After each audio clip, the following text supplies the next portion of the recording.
Hello student, my self Viren पंचल, chemistry faculty. आज हम coordinate compound standard 12 के एमसीक्यूज डिस्कस करने वाले हैं और वो एमसीक्यू में जैसे जैसे कॉन्सेप्ट आते जाएंगे हम वो कॉन्सेप्ट पढ़ाते जाएंगे। ओके, तो सबसे पहले कोऑर्डिनेट कंपाउंड क्या है देखिए। कोऑर्डिनेट कंपाउंड को पहचानने के लिए आपके पास स्क्वायर ब्रैकेट होता है। यहाँ पे दो चीज़ होती है, metal and ligand. Metal and ligand. जो मेटल होती है वो एक्ट करती है लुईस एसिड, क्योंकि वो इलेक्ट्रॉन गेन करती है। और ये जो होता है वो आपका लुईस बेस होता है। लिगेंड जो होते हैं वो इलेक्ट्रॉन पेयर डोनर होते हैं। वो मोस्टली नेगेटिव आयन या साथ में वो न्यूट्रल मॉलिक्यूल हो सकते हैं जिसके पास लोन पेयर अवेलेबल हो। अच्छा, तो फर्स्ट क्वेश्चन ऐसा आ सकता है, क्या NH3 ये लिगेंड है? तो यस, ये लिगेंड है। बट अगर आपसे पूछा जाए NH4 प्लस लिगेंड है, तो ये नहीं है क्योंकि इसके पास लोन पेयर नहीं। तो ये देखना है लोन पेयर है, यहाँ पे आपको पता है इसके पास ऐसे लोन पेयर होती है जो इलेक्ट्रॉन डोनेट करती है।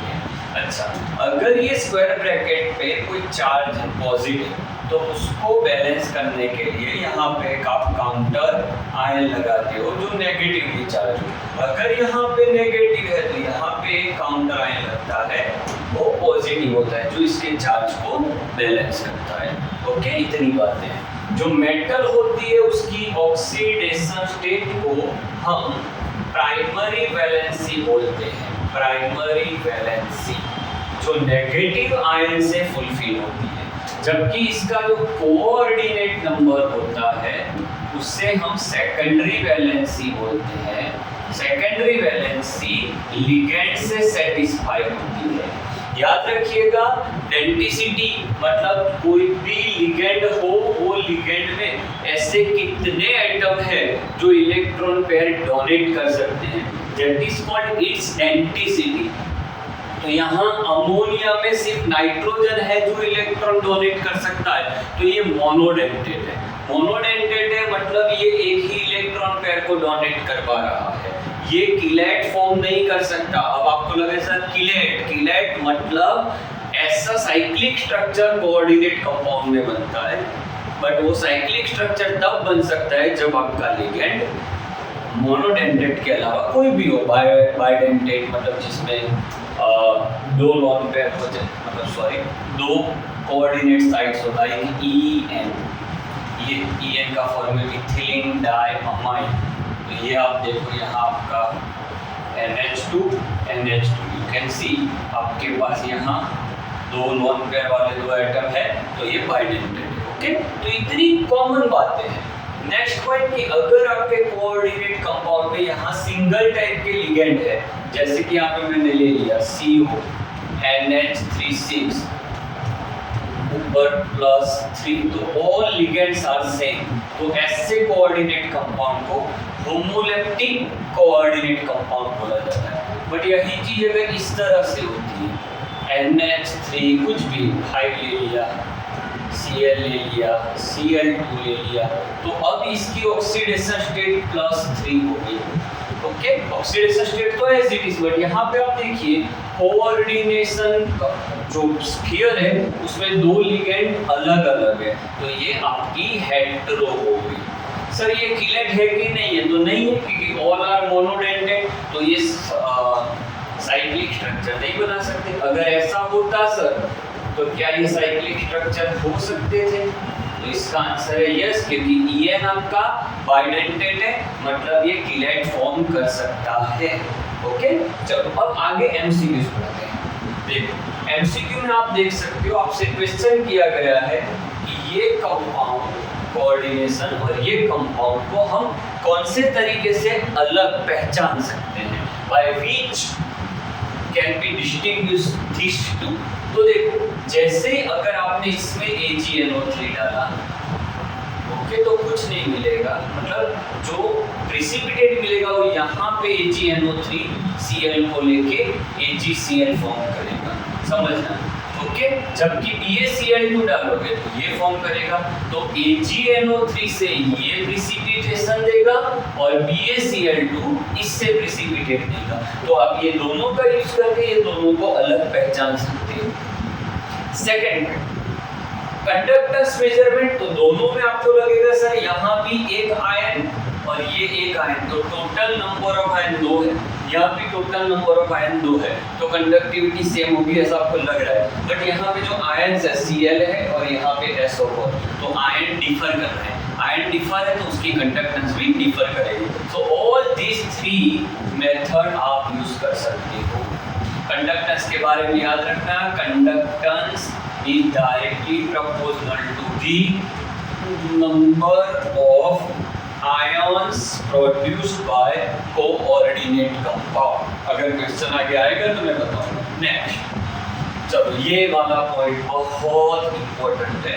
यहाँ पे आप देखिए एक कंपाउंड दिया गया है COCl3 अमोनिया 5। अब बोला है एक्सेस AgNO3 डालोगे तब आप 0.2 मोल ऑफ AgCl निकाल रहे हो, तो आपने लिया ये 0.1 है और आपके जो प्रिसिपिटेट हो रहे हैं वो इसके डबल है, 0.2 मोल ऑफ AgCl मिल रहा है। इसका मतलब ये हुआ कि स्क्वायर ब्रैकेट के बाहर 2 बार Cl होगा, तभी तो जब आप AgNO3 डालोगे तो AgCl निकलेगा 2 टाइम। ये पूरा कंपाउंड 1 टाइम लोगे, बट ये पूरा कंपाउंड 1 टाइम लोगे, बट Cl को बाहर 2 बार लिखना पड़ेगा क्योंकि डबल प्रिसिपिटेट हो रहा है। The conductivity of solution will correspond to cation and anion। अब समझिए आपके पास टोटल Cl कितने थे बच्चों? 3 में से कितने Cl बाहर निकल गए? 2 बाहर निकल गए, तो अंदर कितने बचेंगे?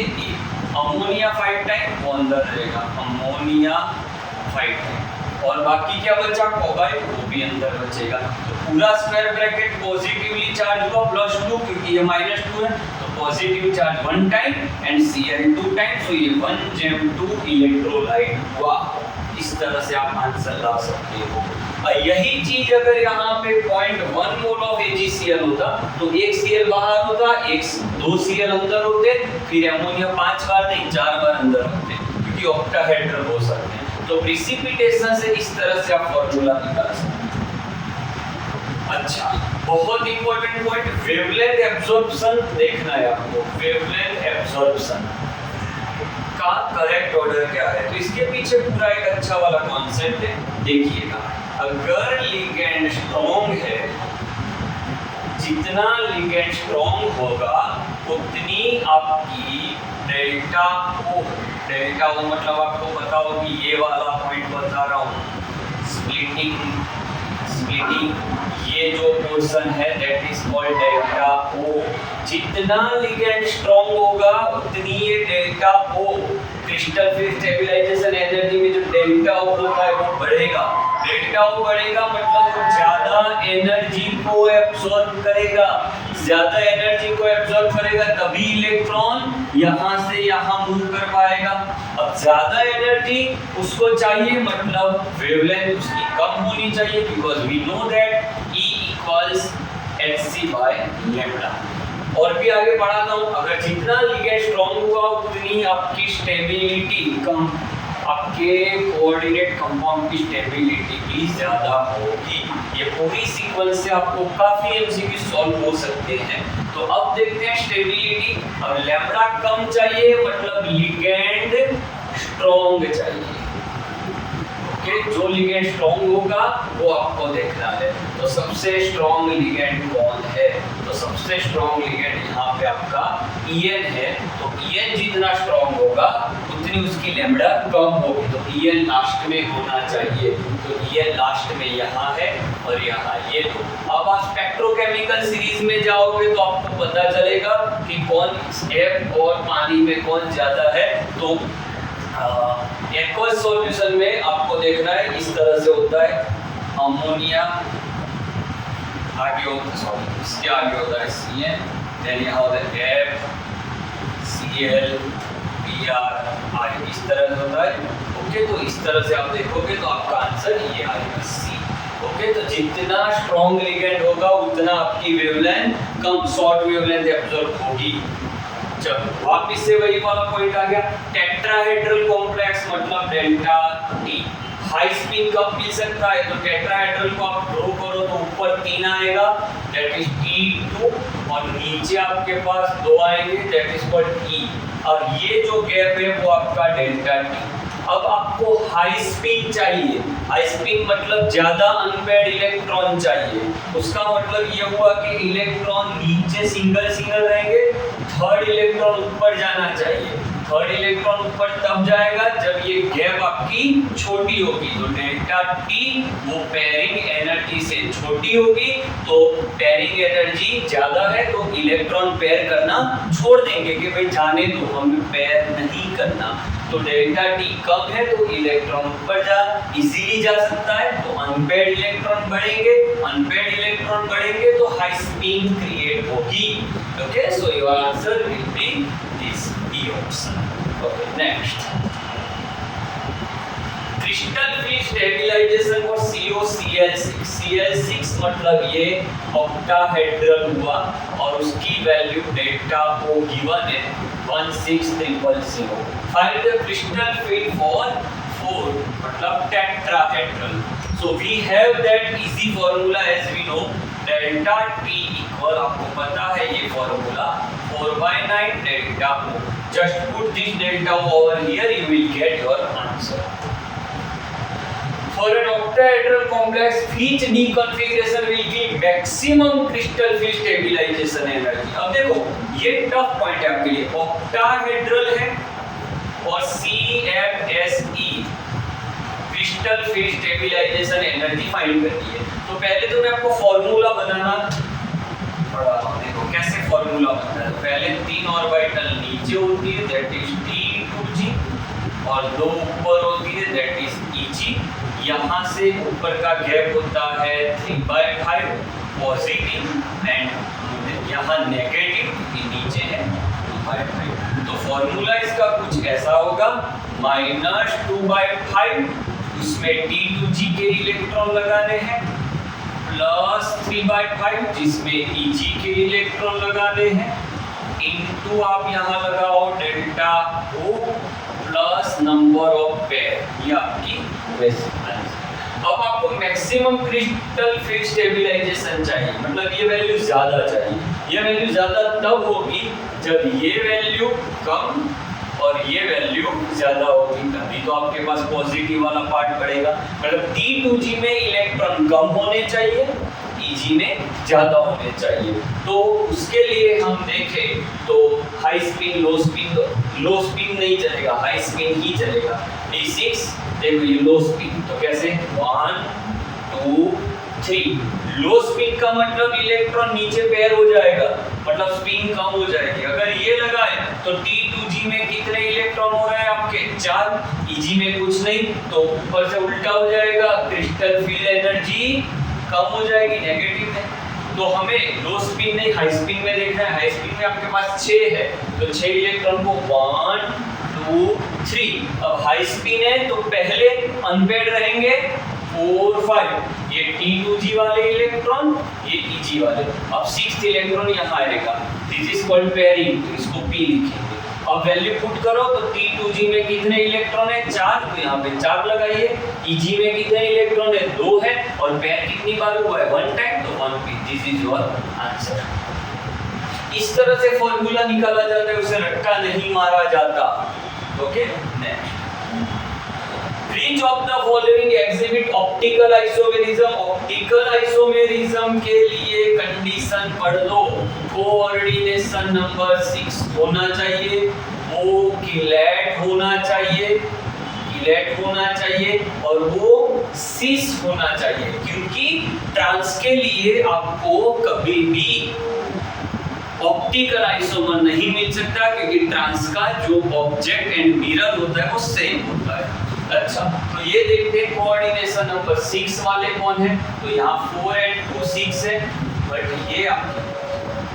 ये जो दो है वो मोनोडेंटेड है, तो ये किलेट नहीं है। और एक तकलीफ है ट्रांस है, तो ये सोचना ही नहीं है, ये भी ट्रांस है, सोचना नहीं है। अब आपके पास दो सीस वाले, यहाँ पे कोऑर्डिनेशन नंबर 6 है, पर दोनों मोनोडेंटेट है। मोनोडेंटेट है मतलब ये किलेट नहीं है, किलेट नहीं है तो ये ऑप्टिकल आइसोमर शो नहीं करेंगे। यहाँ देखो आप, ये मोनोडेंटेट है बट ये बाइडेंटेट है, ये किलेट शो करेगा। सो your answer is a. Each of the following complex is expected to least delta O. Delta O सबसे कम कब होगा? तो अभी मैंने बताया था delta O directly proportional to the ligand strength. जितना लिगेंड स्ट्रॉन्ग होगा उतनी आपकी डेल्टा O ज्यादा होगी। आपका लीस्ट चाहिए, लीस्ट मतलब सबसे कम। तो जिसका जो लिगेंड वीक होगा तो आपका ये लिगेंड वीक है पानी। स्पेक्ट्रोकेमिकल में देख लेना पानी और F में, the complex with spin only moment 4.9 मतलब म्यू आपकी 4.9 लेना है, मतलब अनपेड इलेक्ट्रॉन आपके पास 4 होने चाहिए।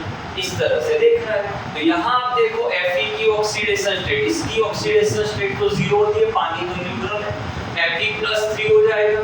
और Fe+3 का आप देखोगे तो argon complete 4s0 3d5 electronic configuration होगी, क्योंकि 3 इलेक्ट्रॉन निकाल ले।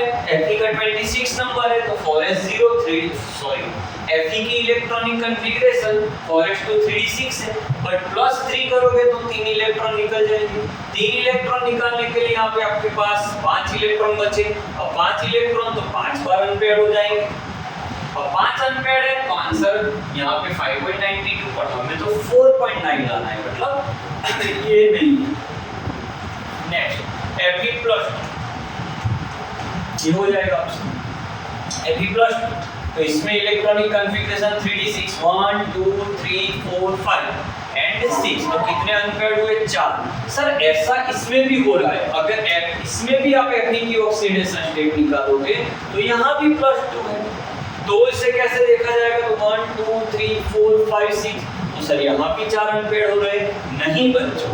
अब यहाँ पे एक ट्विस्ट है, यहाँ साइनाइड ग्रुप है, साइनाइड जो लिगेंड है वो स्ट्रॉन्ग फिट है, मतलब वो इसे रीअरेंज करेगा, मतलब ये पेयर्ड हो जाएंगे। तो आपका आंसर ये नहीं है, ये नहीं है, आपका आंसर ये है।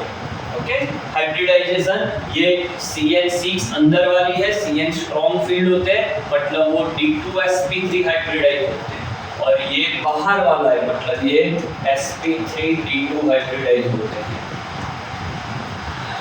Octahedral which shows what? देखो 2+2 मतलब ये आपका सीस एंड ट्रांस तो है। नेक्स्ट, अब जो सीस होता है वो आपकी ऑप्टिकल आइसोमेरिज्म भी देता है, जिसमें एक उसकी खुद की ऑब्जेक्ट होती है और एक मिरर होती है, जिसमें एक को अगर हम डेक्स्ट्रो ले ले तो दूसरे को हम लीगो लेंगे, तो आपको लगेगा सर टोटल आइसोमेर्स कितने हो जाएंगे? तो यहाँ 2 ट्रांस नहीं हो सकते, 1 cis 1 ट्रांस नहीं हो सकता, 1 cis 1 ट्रांस हो सकता है, बट यहाँ पे उन्होंने कंफर्म नहीं बताया कि क्या करना है। तो यहाँ पे आपका आंसर 2 cis एंड 1 ट्रांस आना चाहिए। दिस इज, अगर ऑप्टिकल आइसोमर को लिया जाए तो cis में से और 2 निकलते हैं, इसीलिए इसको 2 cis और 1 ट्रांस, इस तरह से आप 3 लिख सकते हो। ओके, ऑप्टिकल आइसोमेरिज्म अगर टोटल कुछ लिया जाए तो आप बोलोगे सर ये 2 और ये 2, टोटल सर 4 हो जाएगा? नहीं, क्योंकि ये 2 जो है उसी में से एक जो है उसी की ये मिरर इमेज बन रही है, तो उसमें से ये या तो खुद cis होगा या तो ये cis होगा, तो ये कैंसिल हो जाएगा, तो ये 2 + 1 3। ओके, तो 3 इसमें से 2 cis में से निकले, 1 ट्रांस में से निकला। नेक्स्ट, करेक्ट रिप्रेजेंटेशन मतलब नाम दिया है, तो टेट्राअमाइन, ये हो गया टेट्राअमाइन। देन निकल मतलब Na plus, next hexacyanoferrate, hexacyanoferrate मतलब वो पीछे, इसका ऑक्सीडेशन स्टेट +3 है। ओके, तो एग्जैक्ट क्या किया जाए, तो इसका ओवरऑल आंसर क्या मिल रहा है? इसका तो ऑक्सीडेशन स्टेट +2 रहेगा, इसका ये -6 + 3, क्योंकि साइनाइड -1 होता है, -1 6 बार, तो -6, तो ये -3। अब ये दोनों को बैलेंस करने के लिए क्रॉस मल्टीप्लाई करना पड़ेगा, तो ये 3 को यहाँ लगाओ और ये 2 को यहाँ लगाओ। That is your answer. देख लो कहाँ है ऐसा आंसर, ये रहा। बहुत बेहतरीन क्वेश्चन। नोमेनक्लेचर भी हो गया, हाउ टू बैलेंस इट वो भी हो गया। The complex is capable of exhibiting which kind of isomerism? तो देखो आइसोमेरिज्म कैसे शो करता है, पूरा आइसोमेरिज्म विदिन 3 और 4 मिनट। देखिए अगर आपके पास Ml4 है और वो टेट्राहेड्रल है तो वो कभी भी कोई आइसोमेरिज्म शो नहीं करेगा।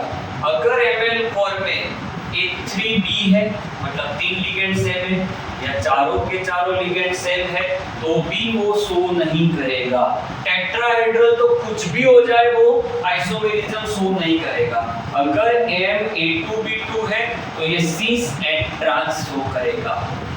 ओके, ये आपका कोऑर्डिनेशन नंबर 4 के लिए जियोमेट्रिकल आइसोमेरिज्म ऐसे सोचा जाता है। नेक्स्ट, अगर Ml6 है मतलब कोऑर्डिनेशन नंबर 6 है, तो Ma5B मतलब 5 लिगेंड सेम, तो ये शो नहीं करेगा। अगर A2B4 या A4B2 है तो ये सिस ट्रांस शो करेगा। देखते रहिए। अगर A3B3 है तो ये फैसियल एंड मेरिडियोनल शो करेगा। ये मैं आपको बता रहा हूँ जियोमेट्रिकल आइसोमर। अगर आपके पास बाइवैलेंट कोई है इस तरह से, तो ये कोऑर्डिनेशन नंबर 6 से आपको लग रहा है ये 4 है, बट बाइवैलेंट 2 बार है, बाइडेंटेड तो 2 × 2 4, 4 + 2 6, तो यहाँ सिस ट्रांस भी होगा और सिस का अभी मैंने बताया था डेक्स्ट्रो और लिवो भी होगा। ओके, तो इस तरह से सोचा जाता है। नेक्स्ट हम लेते हैं स्ट्रक्चरल आइसोमर्स। स्ट्रक्चरल आइसोमर में फर्स्ट होता है आपका लिंकेज, गुजराती में बंधनीय संघटकता। लिंकेज क्यारे जोवा मळे? जब थायोसाइनेट हो या नाइट्राइट हो लिगेंड हो तब, क्योंकि ये एम्बाइडेंट है, उभयदंती है। आमा लिंकेज में क्या होता है, बॉन्ड बनाने वाले एटम चेंज होते हैं। यहाँ पे साइनाइड हो, सल्फर एंड NCS लिखो तो नाइट्रोजन भी हो सकता है, तो ये दोनों में से कोई दिखे तो वो लिंकेज शो करेगा। सेकंड, कोऑर्डिनेशन आइसोमेरिज्म, जब स्क्वायर ब्रैकेट 2 बार हो, ट्रिक याद रखना। देन आयोनाइजेशन आइसोमेरिज्म, जब आपका काउंटर आयन लिगेंड बन सकता हो तब। देन सॉल्वेंट आइसोमेरिज्म, जब आपका पानी लिगेंड और फ्री दोनों तरीके से पॉसिबल होता हो। स्ट्रक्चरल आइसोमर की इतनी पॉसिबिलिटी, यहाँ पे मैंने जियोमेट्रिकल लिखा और ये आपको optical isomerism. Now let's see, ये आप देख सकते हो 5 और 1, तो 5 और 1 है तो ये GI शो नहीं करेगा, ये शो नहीं होगा। नेक्स्ट, ऑप्टिकल आइसोमर भी शो नहीं होगा क्योंकि ये किलेट नहीं है। अब नेक्स्ट, लिंकेज या आयोनाइजेशन। आयोनाइजेशन में यहाँ पे कोई काउंटर आयन होता तो वो अंदर जाता, जो नहीं है, but due to this you can see this, due to this it can show linkage isomerism। कोई भी आइसोमेरिज्म का MCQ सोल्व करना है तो यहाँ से आप कर सकते हो। चलो, NiCO4 में हाइब्रिडाइजेशन क्या होगा? सबसे पहले तो निकल की ऑक्सीडेशन स्टेट 0 है।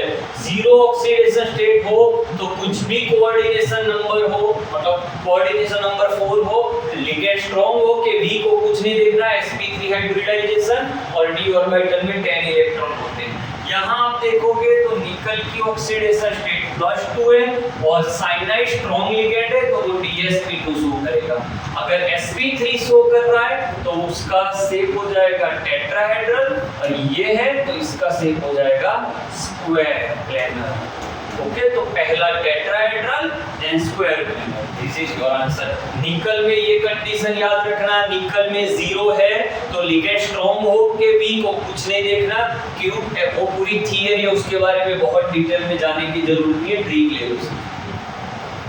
Which is ambidentate ligand? उभयदत्ती कोण છે જેની જોડે પોસિબલ હોય તો કોણ નથી? तो साइनाइड में भी NC लिख सकते हो, तो इसमें ये हुआ, इसमें ये 2 है, इसमें ये 2 है, तो ये आपका एम्बाइडेंट नहीं है। Which of the following complex is least stable? Now very important point I am going to teach you. Stability देखने का स्टेप सबसे पहले जो कीलेट है वो ज्यादा स्टेबल, देन स्ट्रॉन्ग फील्ड है वो सेकंड नंबर पे, एंड देन वीक फील्ड। अच्छा, कीलेट में अगर ऐसा हो जाए दो कीलेट आ गए तो क्या, तो नंबर ऑफ साइकिल ज्यादा हो उसकी स्टेबिलिटी ज्यादा। जैसे कि अगर मैं यहाँ लिखता हूँ FeEn twice 3 plus FeEn twice Cl2 plus FeCl6 3 minus FeCl6 3 minus। अब इसकी स्टेबिलिटी ऑर्डर शो करना है, तो यहाँ पे कीलेट है 3 बार, तो यहाँ पे साइकिल 3 बार बनेगी, एक ईएन एक साइकिल शो करता है। यहाँ पे 2 बार कीलेट है, ये कीलेट नहीं है बल्कि यहाँ साइनाइड स्ट्रॉन्ग फील्ड लिगेंड है और ये वीक फील्ड लिगेंड है। तो जहाँ साइकिल ज्यादा उसकी स्टेबिलिटी ज्यादा, साइकिल यहाँ 2 साइकिल तो ये ज्यादा, स्ट्रॉन्ग लिगेंड स्ट्रॉन्ग लिगेंड। ये सीक्वेंस है आपकी, कोई भी स्टेबिलिटी देख लो आंसर आ जाएगा। तो इस तरीके से देखो तो सबसे ज्यादा स्टेबल कौन होगा, जो स्ट्रॉन्ग फील्ड है, cyanide. In which of the following compounds CO act as bridging? तो आपको ब्रीच कैसे, तो आपको याद होनी चाहिए स्ट्रक्चर ये वाला, या गलती हो चुकी है यहाँ पे 8 होगा, CO CO, यहाँ CO CO ऐसे होता है और यहाँ 3 CO होते हैं इस तरह से। ये आपका आंसर, यहाँ पे ब्रीच कार्बोनिल ग्रुप्स है, या गलती है 8 होना चाहिए। Next, to satisfy secondary valency of central metal, मध्यस्थ परमाणु की तृतीयक संयोजकता संतोष हुई हो तो which ligand is least used. Least मतलब जिसकी डेंसिटी ज्यादा होगी, क्योंकि डेंसिटी ज्यादा होगी तो एक साथ वो ज्यादा सेकेंडरी वैलेंसी को फुलफिल कर पाएगा। तो अमोनिया मोनोडेंटेड है, मान लो आपको 6 कोऑर्डिनेशन नंबर को फुलफिल करना है तो अमोनिया कितनी बार लेना पड़ेगा, 6 बार। EN आप जानते हो बाइडेंटेड है, तो ये 6 को कंप्लीट करने के लिए इसके 3 चाहिए। PTN ट्राइडेंटेड है तो वो सिर्फ 2 चाहिए। PN बाइडेंटेड है तो वो 3 चाहिए, तो सबसे कम यूज हुआ ये आंसर इज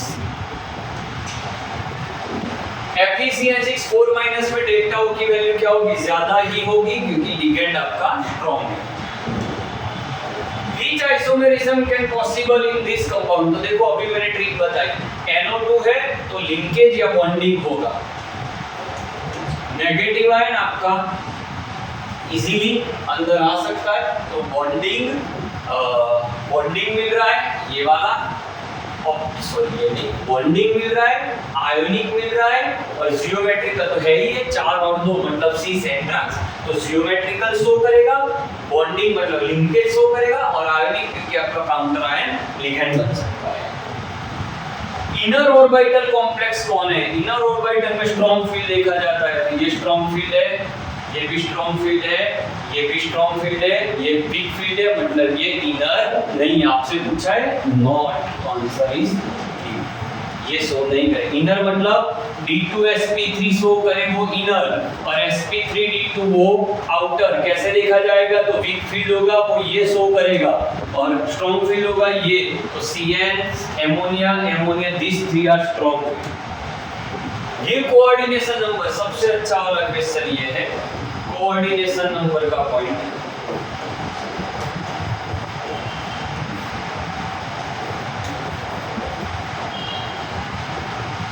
चलो कोऑर्डिनेशन नंबर कैसे शो किया जाता है, तो नंबर ऑफ लिगेंड, तो मोनोडेंटेड लिगेंड 4 टाइम तो ये 4, ये बाइडेंटेड लिगेंड 1 टाइम, तो बाइडेंटेड है मतलब भले 1 टाइम है बट वो 2 सेकेंडरी वैलेंसी को फुलफिल करेगा। अच्छे, देन हम देखें उसका ऑक्सीडेशन नंबर, ऑक्सीडेशन नंबर इसका 0 होता है, सल्फेट का -2, DRO -1, टोटल -3, तो total is 3, so 6 and 3, so your answer for coordination number is 6 and 3, so your answer is